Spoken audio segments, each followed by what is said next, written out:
nous sommes partis sur un planning réalisé dans Tilos que nous avons intégré à Acumen.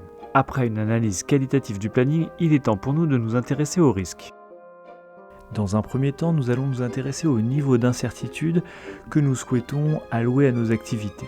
Les niveaux d'incertitude sont des éléments préparamétrés, de très conservateurs à très agressifs. En étant très conservateur, par exemple, nous considérons qu'au pire, notre activité fera 100% de sa durée initiale et qu'au mieux, celle-ci sera égale à la moitié de la durée prévue.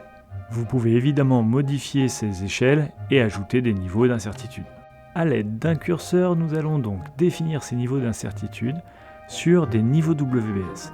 Pour l'ensemble du projet, nous allons rester sur un niveau réaliste. Pour les travaux en gare, nous allons être sur un niveau plutôt agressif. Et pour une gare en particulier, celle de Mérignac, nous allons être très agressifs. On peut également aller au niveau des activités et choisir pour une activité, par exemple, un niveau inférieur. Au-delà des incertitudes sur les durées, il est possible également d'ajouter des risques à nos activités. Pour nos travaux préparatoires, ajoutons un risque quant à la mise à disposition de la zone. Définissons ensuite un mode de distribution du risque, une probabilité et un impact planning. À l'image des niveaux d'incertitude, vous pourrez également accéder à la matrice de définition des risques et changer ainsi les valeurs par défaut.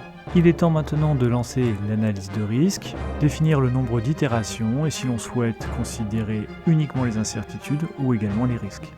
La simulation de Monte-Carlo lancée fait apparaître un histogramme reflétant les probabilités d'achever les travaux à certaines dates.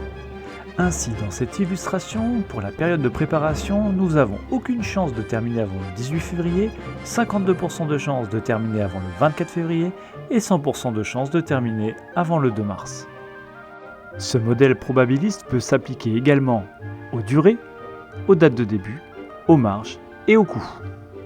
Enfin, vous pourrez lancer votre analyse sur chaque niveau de votre WBS.